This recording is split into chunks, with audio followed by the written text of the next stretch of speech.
नमस्कार विद्यार्थी मित्रांनो, स्वागत आहे तुमच्या सर्वांचं ध्येयाधिकारी स्पर्धा परीक्षा मंच या आपल्या यूट्यूब चॅनलवर. मित्रांनो, आपण राज्यसेवा पूर्व परीक्षा त्याचबरोबर MPSC गट ब आणि गट क पूर्व परीक्षा या दोन्हीसाठी मागील वर्षाच्या प्रश्नपत्रिकांची सिरीज सुरू केली आहे. यामध्ये आपण आज राज्यसेवा पूर्व परीक्षा 2020 ची प्रश्नपत्रिका पाहणार आहोत. तर मित्रांनो, जर तुम्ही देखील येणाऱ्या राज्यसेवा पूर्व परीक्षा आणि गट ब आणि गट क ची पूर्व परीक्षा देणार असाल तर तुम्ही हा व्हिडिओ पूर्ण पहा, कारण हा व्हिडिओ तुमच्यासाठी नक्कीच उपयोगी ठरेल. तसेच हा व्हिडिओ आपल्या मित्रांसोबत देखील शेअर करा आणि याच प्रकारचे व्हिडिओ पाहून MPSC साठी तयारी करण्यासाठी ध्येयाधिकारी स्पर्धा परीक्षा मंच या आपल्या हक्काच्या यूट्यूब चॅनलला सबस्क्राईब करा. तर मित्रांनो, आता वेळ न घालवता सुरुवात करूयात आजच्या प्रश्नांना. प्रश्न क्रमांक 1, जोड्या जुळवा. A. Peshwe, B. Maharaj Sawai Jaisingh, C. Raghunath Navalkar आणि D. तंजावरचे राजे सरफोजी. आता मित्रांनो, या ठिकाणी पहा, पेशवा या ठिकाणी आहे. पेशवाचा जो दरबार होता त्याला काय म्हटलं जायचं? दफ्तर म्हटलं जायचं, हुजूर दफ्तर. तर मित्रांनो, या ठिकाणी त्यांनी काय केलं होतं तर युरोपियन डॉक्टर आणि विद्वान आपल्या दरबारामध्ये ठेवले होते. म्हणजे ए साठी असेल 2. बी पहा, महाराज सवाई जयसिंग. मित्रांनो, महाराज सवाई जयसिंग यांनी काय केलं होतं तर पोर्तुगीज राजाला पोर्तुगीज खगोलशास्त्रज्ञ पाठवण्यास सांगितलं होतं. म्हणजेच बी साठी असेल 3. ती पहा, रघुनाथ नवलकर. मित्रांनो, हे काही निवडक भारतीय लोकांपैकी होते ज्यांना इंग्रजीचं महत्त्व कळालं होतं. म्हणून त्यांनी काय केलं होतं, भारतामध्ये इंग्रजी पुस्तकांचं वाचनालय तयार केलं होतं आणि विज्ञानातील प्रयोगांसाठी प्रयोगशाळा बांधली होती. म्हणजे या ठिकाणी सी साठी असेल 1 आणि डी साठी राहिलेलं 4 असेल. तंजावरचे राजे सरफोजी यांनी काय केलं होतं, इंग्रजी शिकले आणि त्या भाषेत उत्तम लिहित होते. म्हणजे डी साठी 4. या प्रकारे आपलं उत्तर काय असेल? 2, 3, 1, 4. म्हणजेच पर्याय क्रमांक 2 हे आपलं उत्तर असणार आहे. प्रश्न क्रमांक 2, खालीलपैकी कोणते सुलतान सय्यद घराण्यातील होते? आता मित्रांनो, या ठिकाणी पहा, सय्यद घराण्याबद्दल माहिती पाहूया. इसवी सन 1398 तैमूरने काय केलं होतं, दिल्ली सल्तनत हरवलं होतं आणि त्या ठिकाणी मुलतानचा शासक म्हणून खिजर खानची नियुक्ती केली होती आणि पुढे या खिजर खाननं सय्यद घराण्याची स्थापना केली होती. म्हणजे या ठिकाणी ए तर आहेच. मित्रांनो, त्याच्यानंतर मुबारक शहा 1412 ते 1434 या कालावधीमध्ये गादीवर होता. त्याच्यानंतर मोहम्मद शहा 1434 ते 45 या कालावधीमध्ये गादीवर होता आणि त्यानंतर अलाउद्दीन आलम शाह हा गादीवर होता. म्हणजे या ठिकाणी आपलं उत्तर काय असणार आहे? पर्याय क्रमांक 4 A, B, C आणि D ही सर्व विधाने बरोबर आहेत, किंवा सर्वजण सय्यद घराण्यातील सुलतान होते. प्रश्न क्रमांक 3, जोड्या जुळवा. मयूरभंज, कोल्हापूर, रामपूर, भोपाळ. मित्रांनो, मयूरभंज पहा, हे ओडिसातील एक मूल राज्य होतं. तर मित्रांनो, हे ओडिसा राज्य 1949 ला भारतामध्ये आल्यानंतर त्यावेळी अस्तित्वात असणारं एक प्रांत आहे. म्हणजे या ठिकाणी ए साठी असेल 3, ओरिसात विलीन. बी पहा, कोल्हापूर. मित्रांनो, कोल्हापूर काय झालं होतं? मुंबई प्रांतात विलीन झालं होतं. म्हणजेच बी साठी 3 असेल. सी पहा, रामपूर. मित्रांनो, रामपूर आहे ते उत्तर प्रदेशमध्ये विलीन झालं होतं. आणि भोपाळ पहा मित्रांनो, भोपाळ या ठिकाणाहून मध्यवर्ती कारभार चालायचा. म्हणजे या ठिकाणी आपलं उत्तर कसं असेल? 3, 2, 4, 1. म्हणजेच पर्याय क्रमांक 1 आपलं उत्तर असेल. तर मित्रांनो, रामपूरची स्थापना आहे ती 1774 ला झाली होती. 1774 झाले होते आणि पुढे ते स्वातंत्र्योत्तर काळामध्ये उत्तर प्रदेशमध्ये विलीन झालं. आणि भोपाळची स्थापना मित्रांनो 1707 साली झाली होती आणि 1818 मध्ये हे एक संस्थान बनलं होतं आणि 1949 ला मध्य प्रदेशमध्ये विलीन करण्यात आलं होतं. प्रश्न क्रमांक 4, चुकीची जोडी ओळखा. दास्ता, बकरो का टापू. मित्रांनो, ही जोडी बरोबर आहे. सियाराम दल बिहार. मित्रांनो, सियाराम दल आहे ते बिहारमध्ये कार्यरत होतं. बिहारमधील क्रांतिकारक सियाराम सिंग यांनी हे समांतर सरकार स्थापन केलं होतं. म्हणजे बी देखील बरोबर आहे किंवा 2 देखील बरोबर आहे. 3 पहा, परशुराम दल ओडिसा. मित्रांनो, परशुराम दल हे बिहारच्या बांका जिल्ह्यातील होतं. म्हणजे या ठिकाणी 3 चुकलेलं आहे. म्हणजेच आपलं उत्तर असेल पर्याय क्रमांक 3, परशुराम दल ओरिसा ही चुकीची जोडी आहे, कारण परशुराम दल बिहारमध्ये होता. आणि हिंदुस्थान सोशलिस्ट रिपब्लिकन आर्मी. मित्रांनो, याची स्थापना 1928 साली कानपूर या ठिकाणी म्हणजे दिल्ली या ठिकाणी करण्यात आली होती. म्हणजेच या ठिकाणी चौथी जोडी देखील बरोबर आहे. प्रश्न क्रमांक 5, पुढीलपैकी कोणत्या स्त्रियांनी स्त्री वर्गाला स्वातंत्र्यासाठीचा अहिंसक लढा लढण्यास उद्युक्त केले होते? मित्रांनो, स्वातंत्र्यपूर्व काळामध्ये स्त्री वर्गाचा सहभाग स्वातंत्र्य लढ्यामध्ये वाढला होता आणि त्यावेळी कमलादेवी, हंसा मेहता, रतनबेन मेहता, रामीबाई कामदार, त्याचबरोबर दुर्गाबाई देशमुख, रामेश्वरी नेहरू, बी अम्मा, कमलादेवी, रतनबेन मेहता, सत्यवती देवी, उषा मेहता, लाडू राणी झुत्सी, मनमोहिनी, श्यामा आणि जनक सरलादेवी, मातंगी हजारा, भिकाजी कामा, मुथुलक्ष्मी रेड्डी, सुशीला नायर, राजकुमारी अमृतकौर, सुचेता कृपलानी आणि अरुणा सपल्ली यासारख्या अहिंसक चळवळीतील महिला सहभागी झाल्या होत्या. परंतु मित्रांनो या ठिकाणी आपलं उत्तर काय असणार आहे? मग ABCD या महिला सहभागी होत्या. लक्ष्मीबाई गर्दे याच्यामध्ये सहभागी नव्हत्या, म्हणून आपलं उत्तर काय असेल? पर्याय क्रमांक 3 ABC आणि D. प्रश्न क्रमांक 6. पुढे दिलेल्या हैदराबाद स्टेट काँग्रेसचे नेते आणि त्यांची कामे व कामाची ठिकाणे यांच्या जोड्या जुळवा. आता मित्रांनो हैदराबाद स्टेट काँग्रेस, हैदराबाद राज्य काँग्रेसची स्थापना कधी झाली होती? 29 जुलै 1938ला. ठीक आहे, 1938ला सप्टेंबरमध्ये याच्यावर बंदी घालण्यात आली होती आणि ती निजामानं घातली होती. तर मित्रांनो या ठिकाणी पहा, वर दिलेल्या ज्या व्यक्ती आहेत त्या काय आहेत? त्यांचे नेते आहेत, हैदराबाद स्टेट काँग्रेसचे नेते आहेत. तर त्यांनी कोणत्या ठिकाणी काम केलं हे आपल्याला सांगायचं. तर मित्रांनो गोविंदभाई श्रॉफ यांनी काय केलं होतं? यांनी मराठवाड्यामध्ये लढ्याचं नेतृत्व केलं होतं. म्हणजे या ठिकाणी ए साठी असेल 3. बी पहा M रामचंद्र राव. मित्रांनो M रामचंद्र राव यांनी काय केलं होतं? आंध्र प्रदेशमध्ये 1921 मध्ये आंध्र सभा आणि कर्नाटकात कर्नाटक परिषदेची स्थापना केली होती आणि ते आंध्र सभेचे सदस्य होते. म्हणजे यासाठी काय असेल? बी साठी 4 आंध्र. सी पहा डॉक्टर मेळकोटे. मित्रांनो डॉक्टर मेळकोटे यांनी काय केलं होतं? हैदराबाद सिकंदराबाद या ठिकाणी या लढ्याचं नेतृत्व केलं होतं. म्हणजे सी साठी असेल हैदराबाद सिकंदराबाद क्षेत्र.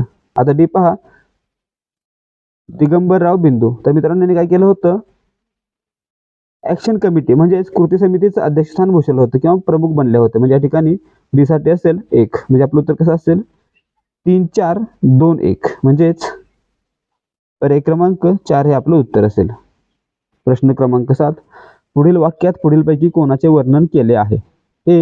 ते सातारा जिल्ह्यातील कालेगावचे होते. आता मित्रांनो या ठिकाणी वाचतानाच कालेगाव म्हटले की आपल्याला आठवतात कर्मवीर भाऊराव पाटील. परंतु या ठिकाणी प्रश्न नीट वाचायचा आहे पुढे. त्यांचे शिक्षण 4थी पर्यंत झाले होते. मित्रांनो 4थी पर्यंत शिक्षण झालं. सी पहा महाराष्ट्रातील जनतेवर त्यांच्या जलसाचा खूप परिणाम झाला होता. मित्रांनो त्यांनी काय केलं होतं? तर तमाशा विषयावर जलसा लिहिला होता आणि ते सादर केला गेला होता. आणि डी पहा ते बहुजन समाजाला त्यांच्या दयनीय अवस्थेची, त्यांच्यातील शिक्षणाच्या अभावाची जाणीव करून देत होते. तर मित्रांनो धनदांडगे आणि ब्राह्मणाच्या दडपशाहीखाली दयनीय जीवन जगणाऱ्या बहुजन समाजाला जागृत करण्याचं काम त्यांनी केलं होतं आणि हे त्यांचं उद्दिष्ट होतं. म्हणून या ठिकाणी त्यांनी सर्व काही सोडून दिलं आणि त्यांचं आयुष्य आहे त्या जलसाच्या प्रचारात समर्पित केलं होतं. आणि मित्रांनो ते व्यक्ती होत्या रामचंद्र घाडगे. म्हणजे पर्याय क्रमांक 2 आपलं उत्तर असेल. प्रश्न क्रमांक 8. जोड्या जुळवा. ए परीक्षित, बी जन्मेजय, सी प्रवहन जयवाली आणि डी जनक. मित्रांनो परीक्षित काय होता? तर या ठिकाणी परीक्षित एक राजा होता आणि हा अर्जुनाचा नातू आणि अभिमन्यूचा मुलगा होता. तर मित्रांनो याच्यावर अथर्ववेदामध्ये स्तुतिपर काव्य आहे. म्हणजे या ठिकाणी परीक्षेसाठी काय असेल? 1 अथर्ववेदातील प्रशस्ती काव्याचा नायक.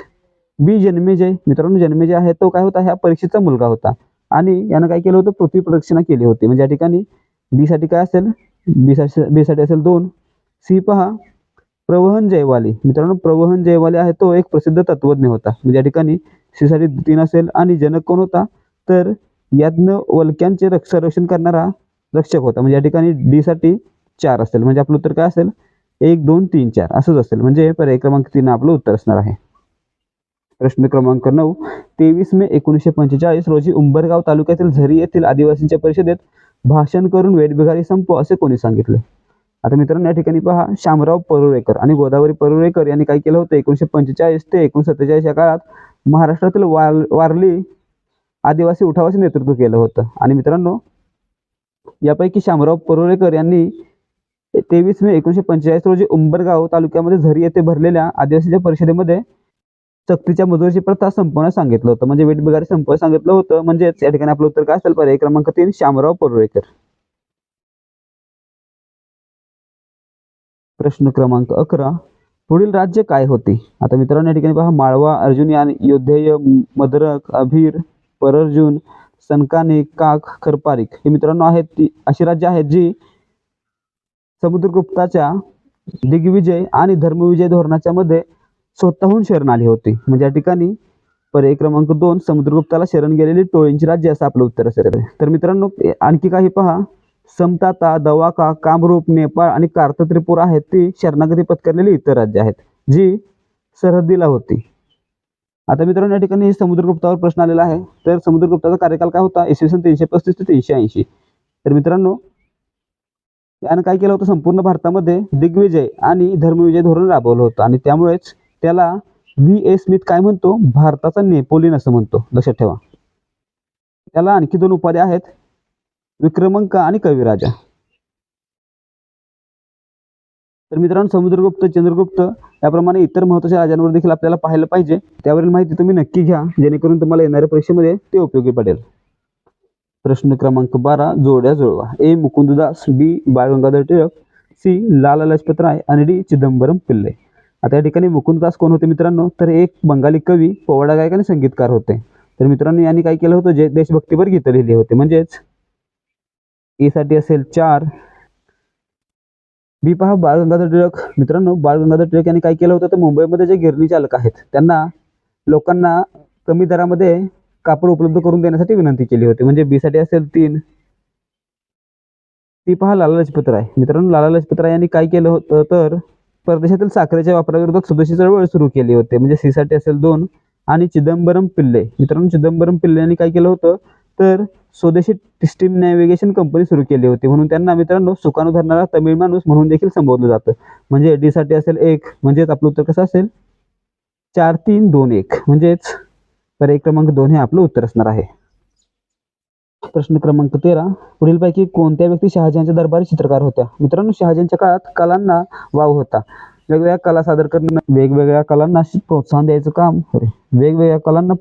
काम शहाजहाननं मोठ्या प्रमाणावर केलं होतं. जसं की ताजमहल, लाल किल्ला इत्यादी गोष्टी त्यानं बांधलेल्या होत्या किंवा त्यानं बांधून घेतल्या होत्या. तर मित्रांनो त्याच्या काळामध्ये फकीर उल्ला, मीर हाशिम, मुरार, हुनार, मोहम्मद नाझीर आणि अनुप चित्र, त्याचबरोबर चित्रमणी हे महत्त्वाचे चित्रकार होते. म्हणजे या ठिकाणी ए, बी आणि डी हे आपलं उत्तर असेल. म्हणजेच पर्याय क्रमांक 4 हे आपलं उत्तर असेल. मित्रांनो मुघल चित्रकलेची सुरुवात आहे ती कधी झाली होती, तर अकबराच्या काळात झाली होती. त्यावेळी चित्रविभाग आणि कारखान्यांची स्थापना करण्यात आली होती. त्याचबरोबर अकबरानं चित्रकलेला अभ्यासाचं साधन देखील मांडलं होतं. तर मित्रांनो त्यानंतर काय झालं, शहाजहान आला. शहाजहानच्या काळामध्ये काय झालं, चित्रांमध्ये सोनं, चांदी आणि चमकदार रंगांचा वापर केला जाऊ लागला आणि त्यामुळे काय झालं, चित्रामध्ये जिवंतपणा कमी झाला असं मानलं जातं. तर मित्रांनो याच शहाजहानच्या काळामध्ये काय झालं होतं, तर मुघल चित्रशैलीमध्ये पेन्सिल स्केचिंगची ओळख करून देण्यात आली होती किंवा ओळख झालेली होती.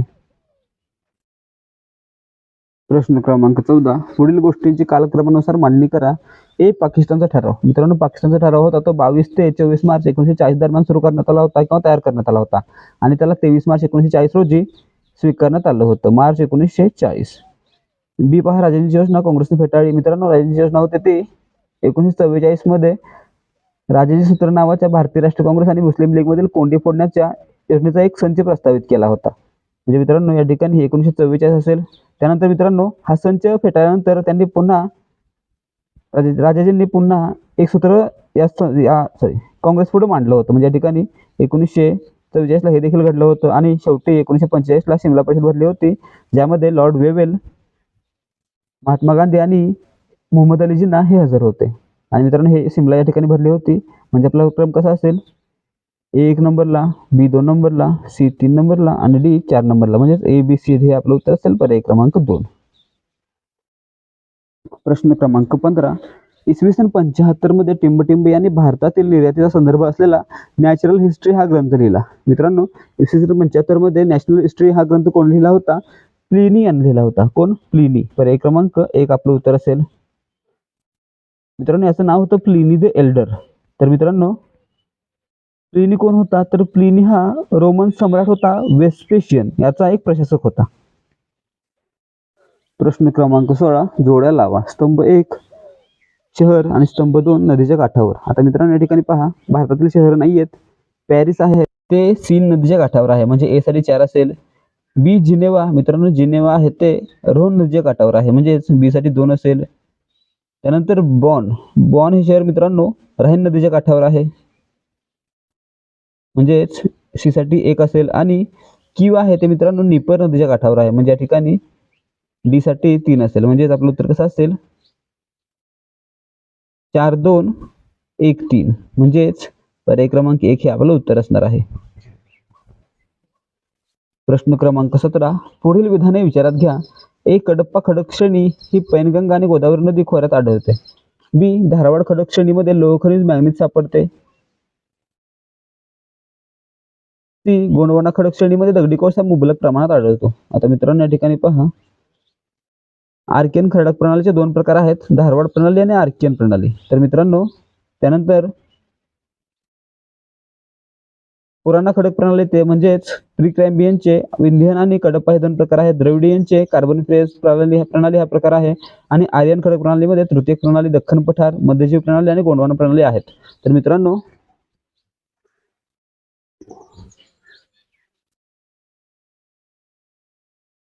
कडप्पा प्रणाली आहे ती गोदावरी आणि पैनगंगा मालिका यांच्या दरम्यान आहे, म्हणून विधान ए बरोबर आहे. यांच्या खोऱ्यामध्ये ते खडक प्रणाली सापडते. बी पहा, धारवाड खडक श्रेणीमध्ये लोह खनिज मॅग्नीज सापडते.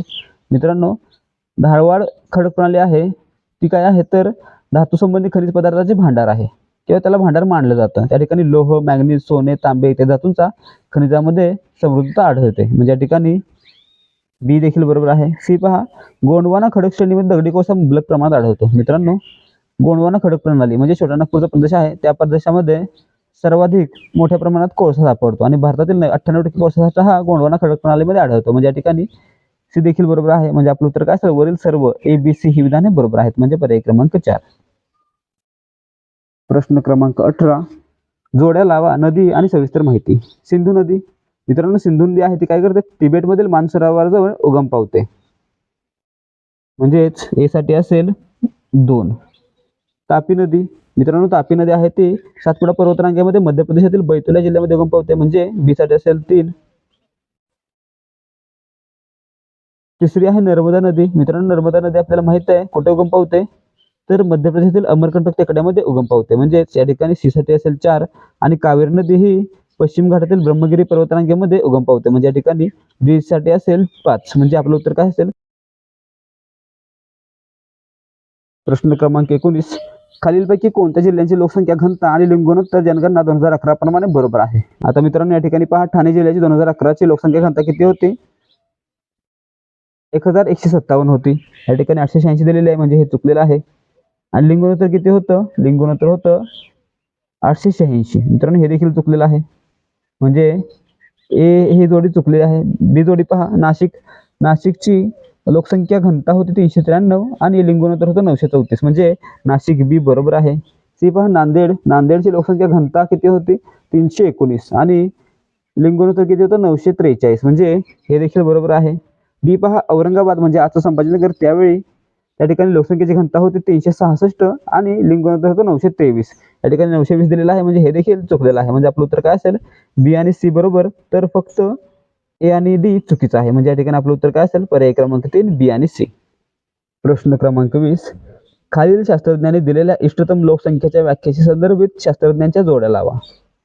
मित्रांनो इष्टतम लोकसंख्या म्हणजे काय, तर ही एक अशी संकल्पना आहे जिथे मानवी लोकसंख्या सर्व लोकांच्या राहणीमानाच्या चांगल्या मानकांसह जास्तीत जास्त लोकसंख्या आकार राखण्यास संतुलित करण्यास सक्षम आहे.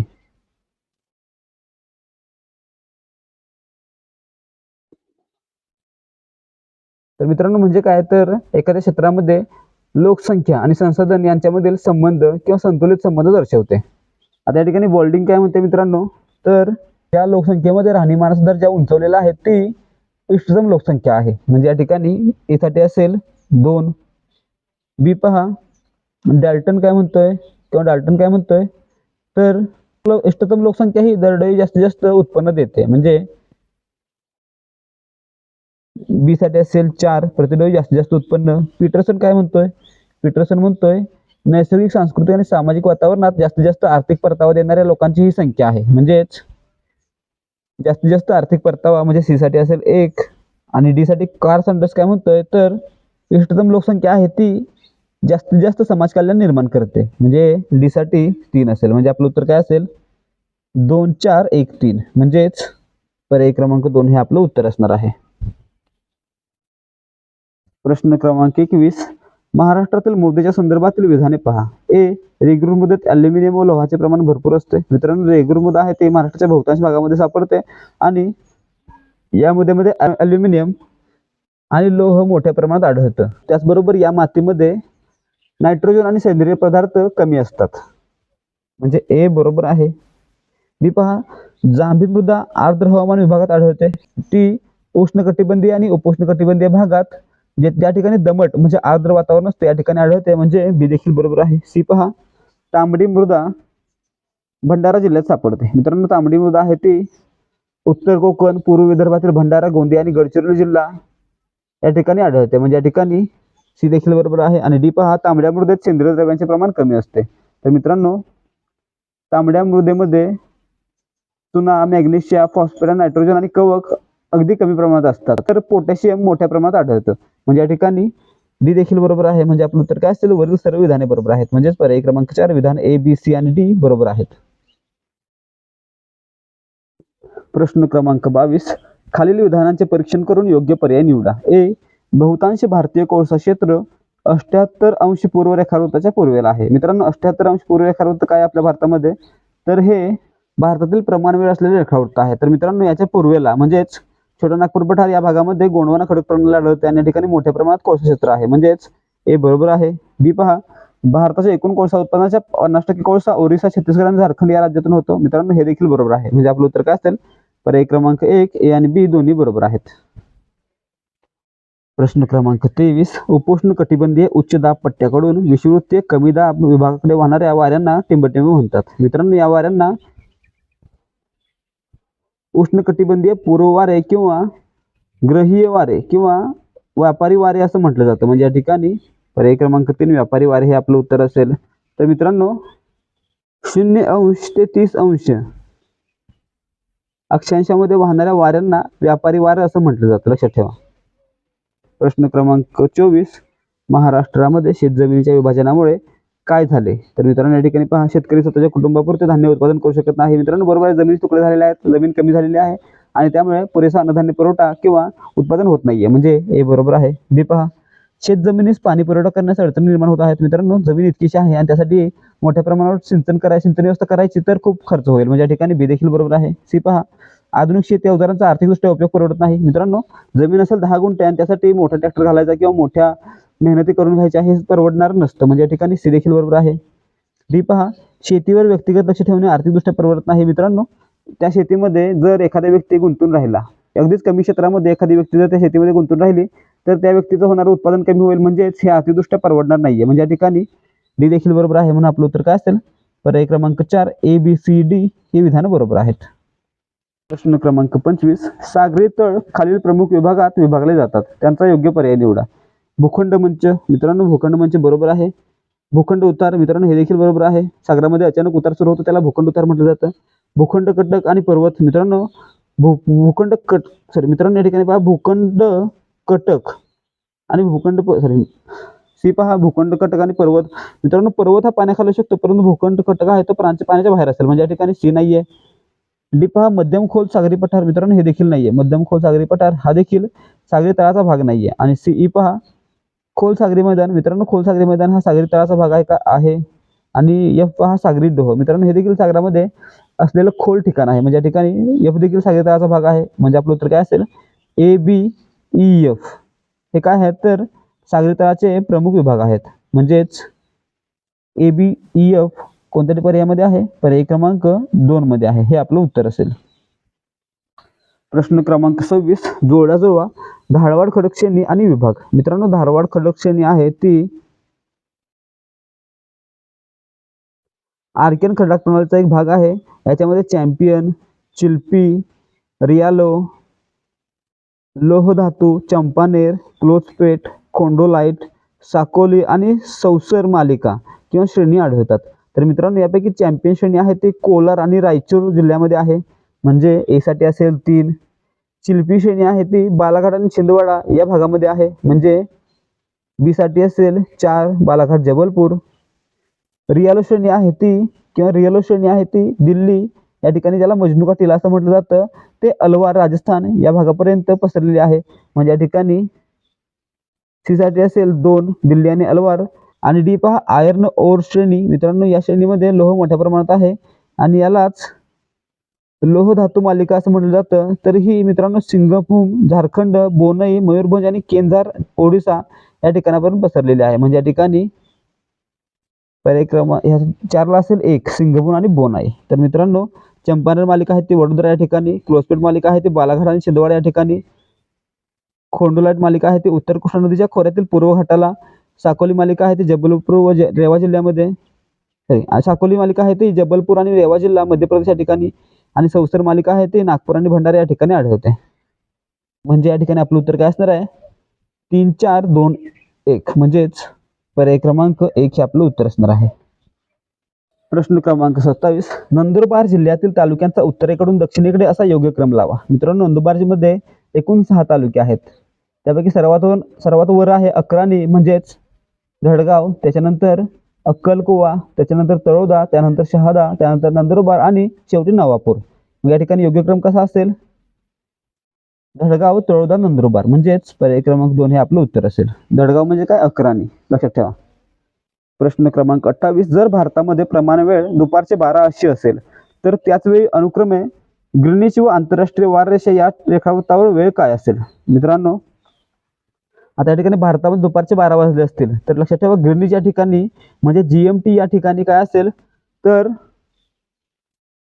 वेळ जी असेल ती 5.5 तास पाठीमागे असेल, म्हणजेच सकाळचे 6:30 वाजले असतील. आणि आंतरराष्ट्रीय वाररेषा आहे ती भारताच्या 6.5 तास पुढे आहे, म्हणजेच या ठिकाणी सायंकाळचे 6:30 वाजले असतील. म्हणजे या ठिकाणी आपलं उत्तर काय असणार आहे? अनुक्रमे ग्रीनिच आणि आंतरराष्ट्रीय वाररेषा या ठिकाणी रेखावृत्तावर वेळ काय असेल? सकाळी 6:30 आणि सायंकाळी 6:30, म्हणजेच पर्याय क्रमांक 1 आपलं उत्तर असेल. आणि त्यावेळी भारतामध्ये किती वाजले असतील तर 12 वाजले असतील. प्रश्न क्रमांक 29, भारतामध्ये मोसमी वारे वाहण्यासाठी कोणती स्थिती कारणीभूत आहे? मित्रांनो, या ठिकाणी पहा भूमिखंडाचा विस्तृत भाग, भारताच्या तिन्ही बाजूस असलेला समुद्र आणि सी 30 अंश ते 40 अंश अक्षांशाच्या पट्ट्यात जेट प्रवाहाचे अस्तित्व. मित्रांनो, ही तिन्ही गोष्टी आहेत त्या मोसमी वारे भारतामध्ये वाहण्यासाठी कारणीभूत आहेत. म्हणजे आपलं उत्तर काय असेल? पर्याय क्रमांक 4 A, B आणि C. प्रश्न क्रमांक 30, चिनूक वाऱ्यासंदर्भातील कोणती विधाने बरोबर आहेत? मित्रांनो, हे काय आहे तर उत्तर अमेरिकेतील वायू भागात वाहणारे मजबूत आणि कोरडे उबदार वारे आहेत. आणि हे मित्रांनो रॉकी पर्वतावरून वाहतात का? तर वाहतात. रॉकी पर्वताच्या पूर्वेकडे असलेल्या प्रदेशामध्ये वाहतात, म्हणजे ए बरोबर आहे. बी पहा, हे वारे स्थानिक प्रकारचे आहेत. मित्रांनो, बरोबर आहे, हे एक उबदार कोरडे स्थानिक वारे आहेत, म्हणजेच बी देखील बरोबर आहे. सी पहा, हे वारे आल्प्स पर्वताच्या दक्षिण बाजूवरून वर चढतात. मित्रांनो, आता या ठिकाणी पहा काय दिलेलं आहे. आल्प्स रांगा आहेत त्या कुठे आहेत? युरोपमध्ये आहेत. आणि चिनूक वारे कुठं वाहतं तर उत्तर अमेरिकेमध्ये वाहतं. म्हणजे या ठिकाणी विधान सी चुकलेलं असणार हमखास. आणि डी पहा, हे वारे राहीन नदी खोऱ्यातून वाहतात. मित्रांनो, आता या ठिकाणी पहा राहीन नदी देखील युरोपमध्ये आहे, म्हणजे जर्मनीमध्ये आहे. म्हणजे या ठिकाणी हे देखील उत्तर अमेरिकेच्या आसपास नाहीये, म्हणून डी देखील चुकलेलं आहे. म्हणजे आपलं उत्तर काय असेल? फक्त ए आणि बी ही विधाने बरोबर आहेत, तर सी आणि डी ही विधाने चुकलेली आहेत. आणि आपल्याला विचारलेलं काय आहे? चुकीची विधाने विचारलेली आहेत. म्हणजेच पर्याय क्रमांक 4 सी आणि डी ही विधाने चुकीची आहेत. प्रश्न क्रमांक 31, खालीलपैकी कोणत्या प्राण्यांच्या जाती 1952च्या फार पूर्वी नष्ट होणाऱ्या आहेत असे जाहीर करण्यात आले होते? आता मित्रांनो, 1952च्या आसपास काय झालं होतं तर चित्त्यांना मारण्याची स्पर्धाच लागलेली होती आणि भारतातील एका राजाने शेवटचा चित्ता मारला होता. म्हणजे या ठिकाणी आशियातील चित्ता हे आपलं बरोबर उत्तर असेल. 1952च्या पूर्वी नष्ट होणारे आहेत असे जाहीर करण्यात आले होते, म्हणजे 1 हे बरोबर आहे.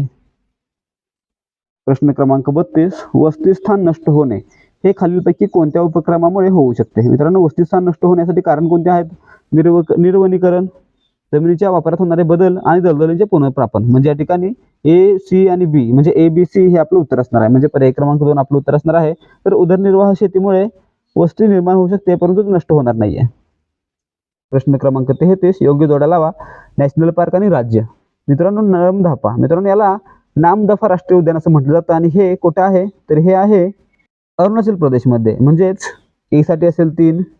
बी पहा मित्रांनो, भगवान महावीर राष्ट्रीय उद्यान हे आहे गोवा या राज्यामध्ये. सी पहा, सिमलीपाल राष्ट्रीय उद्यान. मित्रांनो, सिमलीपाल राष्ट्रीय उद्यान आहे ते ओडिसातील मयूरभंज या जिल्ह्यामध्ये आहे. म्हणजे या ठिकाणी सी साठी असेल 4. तर मित्रांनो, दुधवा हे राष्ट्रीय उद्यान आहे ते उत्तर प्रदेशमध्ये आहे, परंतु या ठिकाणी पर्यायामध्ये उत्तर प्रदेश नाहीये, उत्तराखंड आहे. म्हणजे या ठिकाणी काय केलेलं आहे आयोगाने याची अंतर्कीमध्ये हा प्रश्न रद्द केलेला आहे. म्हणजेच याचं उत्तर काय असायला होतं? नरमदाफा किंवा नामदफा अरुणाचल प्रदेश, भगवान महावीर गोवा, सिमलीपाल ओडिशा आणि दुधवा उत्तर प्रदेश. प्रश्न क्रमांक 34, जोड्या लावा. मनुष्याच्या कार्यावर ध्वनी प्रदूषणाचे परिणाम. आता मित्रांनो, या ठिकाणी कोणीही फक्त विचार केला तर होणारा प्रॉब्लेम किती मोठा आहे आणि आवाजाची पातळी किती मोठी आहे याप्रमाणे आपण याचा क्रम लावू शकतो. आता या ठिकाणी पहा 40 डेसिबल आहे. या ठिकाणी 40 डेसिबल साठी काय असू शकतं, झोपेमध्ये अडथळा येईल, झोप चाळवेल, म्हणजे बी साठी 1 असेल. त्यानंतर 70 डेसिबल मध्ये काय होईल, तर बोलण्यामध्ये थोडा अडथळा निर्माण होईल, बोलण्यामध्ये व्यत्यय निर्माण होईल, म्हणजेच 70 साठी 4 असेल. नंतर आहे 90 डेसिबल मध्ये काय होईल, तर कार्यक्षमता कमी पडेल किंवा ऐकणं आणि बोलणं दोन्ही अवघड होऊन जाईल, म्हणजे डी साठी 2 असेल. आणि 100 डेसिबल या ठिकाणी श्रवण क्षमता कायमची निघून जाऊ शकते किंवा नष्ट होऊ शकते, म्हणजे या ठिकाणी 100 डेसिबल साठी 3 असेल. म्हणजे या ठिकाणी असाच क्रम राहिला तर आपलं उत्तर काय असणार आहे, 3 1 4 2. किती, 3 1 4 2 हे आपलं उत्तर असणार आहे. मित्रांनो या ठिकाणी चुकून पर्याय राहिलेले आहेत, परंतु याचं उत्तर काय असणार आहे, 3 1 4 2. लक्षात ठेवा. प्रश्न क्रमांक 35, जोड्या लावा. स्तंभ 1 आणि स्तंभ 2, प्राणीजाती आणि महत्व. आता मित्रांनो कीटक काय करतो, तर पिकामध्ये परागकणाचं वाहन करतो आणि त्यामुळेच काय होतं, तर पीक आणि फळं निर्माण होतात. म्हणजेच ए साठी असेल 2. सर्प, मित्रांनो सर्प काय करतो, उंदरांना खातो. जे जे उंदीर पिकामध्ये पिकाची नासाडी करू शकतात त्यांना खायचं काम कोण करू शकतो, सर्प करू शकतो. म्हणजेच बी सर्पसाठी 4 असणार आहे, उंदरापासून संरक्षण. सी पहा बेडूक. मित्रांनो बेडूक काय करतो, तर पिकामधील हानिकारक कीटकांना खातो, सर्वच कीटकांना खातो आणि त्यामुळे काय होतं, तर पिकामध्ये होणारं नुकसान देखील टाळता येतं, म्हणजे सी साठी 1 असेल. आणि डी पहा गांडूळ. मित्रांनो गांडुळामुळे काय होतं, तर जमीन भुसभुशीत होते आणि त्यामुळेच जमीन सुपीकता वाढते, म्हणजे डी साठी असेल 3. म्हणजे आपलं उत्तर काय असेल, 2 4 1 3. म्हणजेच पर्याय क्रमांक 1 आपलं उत्तर असणार आहे. प्रश्न क्रमांक 36, नियोजन मंडळाच्या अंदाजानुसार तज्ञ गट पद्धती. मित्रांनो हा प्रश्न आयोगाने रद्द केलेला होता, याच्यावर लक्ष देऊ नका. प्रश्न क्रमांक 37, अदृश्य मुली आणि साहित्य प्रश्न क्रमांक 37, अदृश्य मुली व महिला ही संकल्पनात्मक स्थिती पुढीलपैकी कोणत्या बाबींमुळे होते.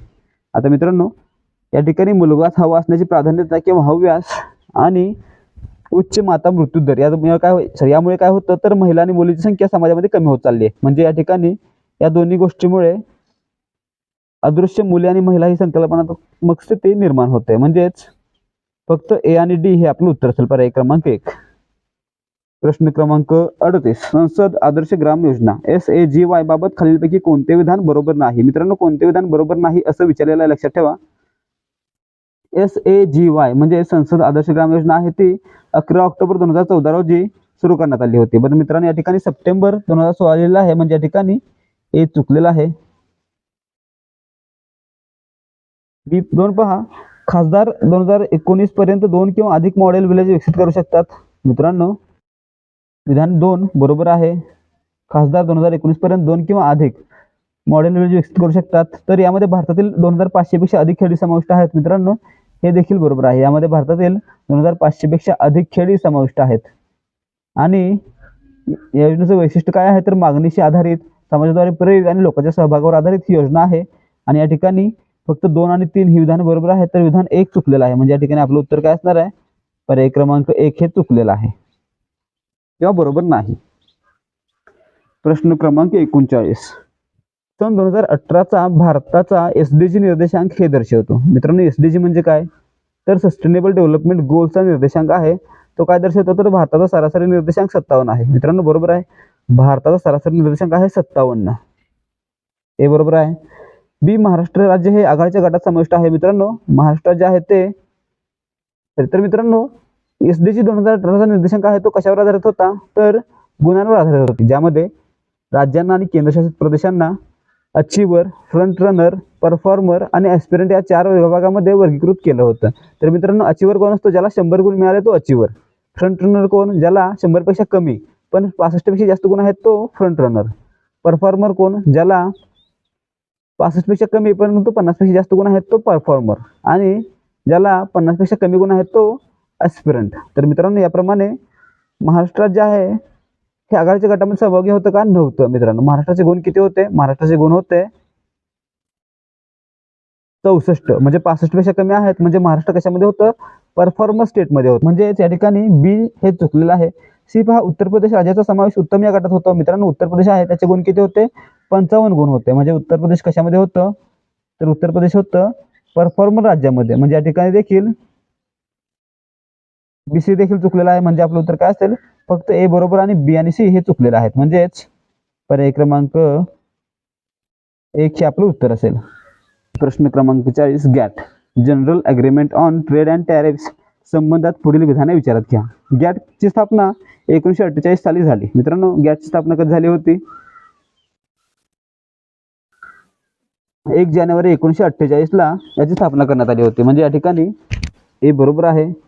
बी पहा, सुरुवातीच्या काळात गॅटचे 23 देश सदस्य होते. तर मित्रांनो, 23 देशांनी 30 ऑक्टोबर 1947 रोजी शुल्क आणि व्यापार यासंबंधी सर्वसाधारण करार स्वीकारला होता. म्हणजे या ठिकाणी बी देखील बरोबर आहे. सी पहा, WTO गॅटचे एक प्रकारचे उत्तराधिकारी आहे. मित्रांनो, बरोबर आहे. 1995 ला 1 जानेवारी 1995 ला गॅट करार रद्द करण्यात आला आणि त्याच्या जागी WTO वर्ल्ड ट्रेड ऑर्गनायझेशनची स्थापना करण्यात आली होती. म्हणजे या ठिकाणी सी देखील बरोबर आहे. डी पहा, द्विपक्षीय व बहुपक्षीय व्यापार कराराचे गॅट हे प्रशासन करते. मित्रांनो, या ठिकाणी द्विपक्षीय आणि बहुपक्षीय व्यापार कराराचे गॅट हे प्रशासन करते का? करते, परंतु ते फक्त सदस्य राष्ट्रांमध्ये करते. म्हणून या ठिकाणी डी हे चुकलेलं आहे. म्हणजेच आपलं उत्तर काय असेल, फक्त ABC ही विधानं बरोबर आहेत. म्हणजे पर्याय क्रमांक 3. प्रश्न क्रमांक 41 खालीलपैकी कोणते किंवा कोणती विधाने बरोबर आहेत? ए, राष्ट्रीय बाल मजूर प्रकल्प 2015 मध्ये सुरू करण्यात आला. मित्रांनो, खऱ्या अर्थाने या प्रकल्पाची सुरुवात ही 1988 साली झाली होती. कधी? 1988 ला. म्हणजे या ठिकाणी विधान ए चुकलेलंच आहे. बी पहा, त्या अंतर्गत वय वर्ष 9 ते 14 वर्षे दरम्यानच्या श्रमिक मजूर गटातून सुटका केलेल्या मुलांना व्यावसायिक प्रशिक्षण दिले जाते. मित्रांनो, बी बरोबर आहे. सी पहा, त्या अंतर्गत सुटका केलेल्या मुलांना पाठ्यवेतन दिले जाते. मित्रांनो, त्या अंतर्गत सुटका करण्यात आलेल्या मुलांना पाठ्यवेतन म्हणजे स्टायपेंड दिला जातो. म्हणजे सी देखील बरोबर आहे. आणि स्टायपेंड मित्रांनो किती होता? 150 रुपये प्रति महिना होता किंवा प्रति बालक होता. तर मित्रांनो, या ठिकाणी उत्तर काय आहे?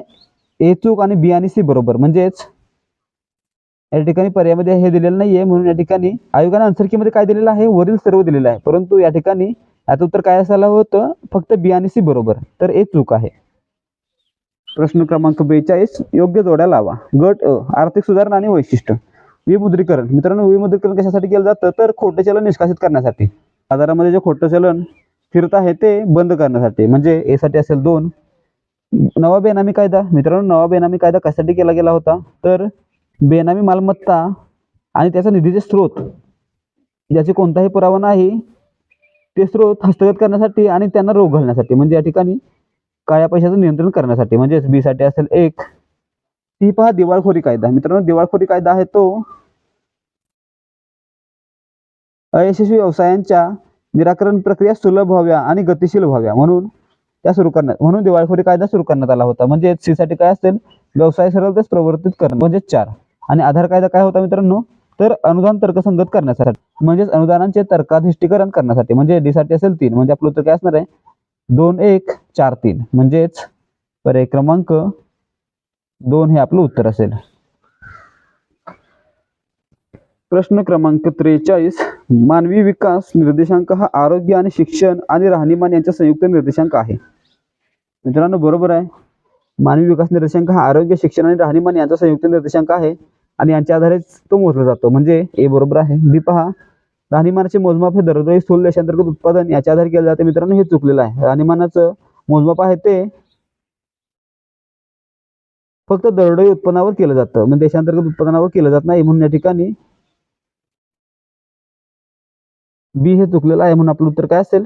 पर्याय क्रमांक 1 फक्त ए बरोबर. प्रश्न क्रमांक 44 प्रधानमंत्री जनधन योजना यासाठी सुरू केली होती. मित्रांनो, प्रधानमंत्री जनधन योजना आहे ती लोकांचा बँकिंग व्यवहारामध्ये समावेश करण्यासाठी. म्हणजे वित्तीय समावेशनासाठी, ते आर्थिकदृष्ट्या साक्षर व्हावेत यासाठी. म्हणजे ए बरोबर, बी बरोबर आणि त्यांना त्यांच्या बँक खात्यामध्ये डायरेक्ट ट्रान्सफर व्हावा आणि त्यासाठी विम्याचं संरक्षण मिळावं यासाठी. म्हणजे या ठिकाणी सी देखील बरोबर आहे. तर मित्रांनो, पीक विम्यासाठी ते करण्यात आलं होतं का? नव्हतं करण्यात आलं. म्हणून ABC हे बरोबर असेल. पर्याय क्रमांक 3 हे आपलं उत्तर असणार आहे.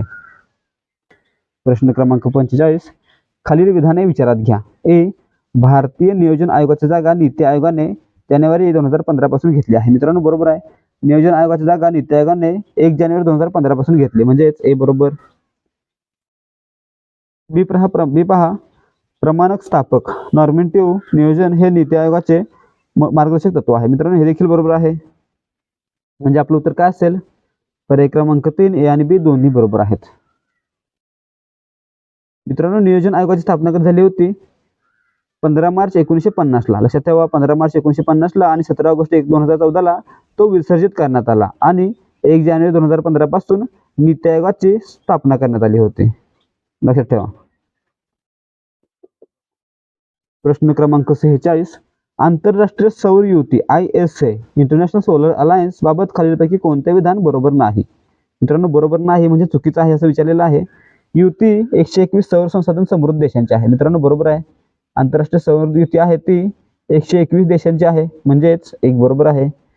2 पहा, हे सर्व देश कर्कवृत्त आणि विषुववृत्तमध्ये विधान 2 पहा, हे सर्व देश कर्कवृत्त आणि विषुववृत्तमध्ये अंशतः व पूर्णतः समाविष्ट आहेत. मित्रांनो, हे देश आहेत ते कर्कवृत्त आणि विषुववृत्तामध्ये नसून कर्कवृत्त आणि मकरवृत्तामध्ये समाविष्ट आहेत, म्हणजेच 2 चुकलेलं आहे. म्हणजे आपलं उत्तर असणार आहे पर्याय क्रमांक 2. तर हे इतर पहा, भारताचे पंतप्रधान आणि फ्रान्सचे राष्ट्राध्यक्ष यांनी संयुक्तपणे युती सुरू केली होती. मित्रांनो, हे बरोबर आहे. भारताचे पंतप्रधान नरेंद्र मोदी आणि फ्रान्सचे राष्ट्राध्यक्ष फ्रान्सवा ओलांद यांनी 30 नोव्हेंबर 2015 रोजी पॅरिस येथे झालेल्या COP21 मध्ये म्हणजे संयुक्त राष्ट्रांच्या हवामान बदल परिषदेमध्ये ही युती सुरू केली होती, म्हणजेच सी बरोबर आहे किंवा 3 बरोबर आहे. 4 पहा, युती 30 नोव्हेंबर 2015 साली पॅरिस येथे सुरू झाली. मित्रांनो, हे देखील बरोबर आहे. आणि कोणी केली सुरू होती? तर नरेंद्र मोदी आणि फ्रान्सचे राष्ट्राध्यक्ष फ्रान्सवा ओलांद. प्रश्न क्रमांक 47, पुढील विधाने विचारात घ्या. ए, राष्ट्रीय अन्न सुरक्षा अभियान 2007-8 मध्ये सुरू करण्यात आले. मित्रांनो, बरोबर आहे. राष्ट्रीय अन्न सुरक्षा अभियान आहे ते ऑक्टोबर 2007 मध्ये सुरू करण्यात आलं होतं, म्हणजे 2007-8 या आर्थिक वर्षामध्ये सुरू करण्यात आलं होतं, म्हणजे ए बरोबर आहे. बी पहा, तांदूळ, गहू आणि डाळी यांचे उत्पादन वाढवणे हा त्याचा हेतू होता. मित्रांनो, हे देखील बरोबर आहे. तांदूळ, गहू आणि डाळी यांचे उत्पादन वाढवणे हा त्याचा हेतू होता. आणि मित्रांनो, हे 12व्या पंचवार्षिक योजनेमध्ये देखील सुरू ठेवण्यात आलं होतं आणि त्याचं उद्दिष्ट होतं 25 दशलक्ष टन धान्य पिकवणं. लक्षात ठेवा. म्हणजे या ठिकाणी दोन्ही विधाने बरोबर आहेत. पर्याय क्रमांक 3. प्रश्न क्रमांक 49, भारत अमेरिका डॉलर मॅचिंग अनुदान उपक्रम कोणत्या वर्षी सुरू करण्यात आला? मित्रांनो, भारत अमेरिका डॉलर मॅचिंग अनुदान म्हणजेच Indo American dollar matching grant ही वर्ष 2004 मध्ये सुरू करण्यात आली होती, म्हणजेच पर्याय क्रमांक 1 हे आपलं उत्तर असेल. या प्रकल्पांतर्गत अमेरिकन सरकार आहे ते भारताला 20 दशलक्ष अमेरिकन डॉलर्स देणार होतं आणि तितकीच रक्कम भारत सरकार त्यांना परत देखील देणार होतं. प्रश्न क्रमांक 50, खालीलपैकी कोणते विधान किंवा विधाने अयोग्य आहेत? मित्रांनो, अयोग्य म्हणजे चुकीची विधाने ओळखायची आहेत. ए पहा, विशिष्ट कालावधी देशाच्या नागरिकांनी उत्पादित केलेल्या वस्तू व सेवांचे एकूण पैशातील मूल्य म्हणजे स्थूल राष्ट्रीय उत्पन्न होय. मित्रांनो, या ठिकाणी पहा, स्थूल राष्ट्रीय उत्पन्न म्हणजे काय? तर देशातील जे नागरिक आहेत, जे देशामध्ये आणि इतर बाहेरच्या ठिकाणी देखील काम करतात आणि त्यांना त्याचा पैसा मिळतो, तर तो पैसा देखील भारताच्या राष्ट्रीय उत्पन्नामध्ये मोजला जाईल. त्याला काय म्हटलं जाईल? GNP म्हटलं जाईल, म्हणजेच ए बरोबर आहे. बी पहा, उत्पन्नाचा असा भाग जो देशात उत्पादित होतो परंतु परदेशी नागरिकांना मिळतो, त्याचा समावेश स्थूल राष्ट्रीय उत्पादनात केला जातो. तर मित्रांनो, याचा समावेश आहे तो सकल राष्ट्रीय उत्पादनामध्ये केला जातो, स्थूल राष्ट्रीय उत्पादनामध्ये नाही. म्हणजे या ठिकाणी बी चुकलेला आहे. ज्यावेळी एखादा परकीय नागरिक आपल्या भारतामधील पैसा कमवेल तो त्या GDPचा भाग असेल परंतु GNPचा भाग नसेल. लक्षात ठेवा. सी पहा, प्रतिमानसी उत्पन्न हे देशातील लोकांचे सीमांत उत्पन्न दर्शवते. मित्रांनो, प्रतिमानसी उत्पन्न आहे ते देशातील लोकांचं राहणीमान दर्शवतं, ना की सीमांत उत्पन्न. म्हणजे या ठिकाणी सी देखील चुकलेला आहे. म्हणजे आपलं उत्तर काय असेल?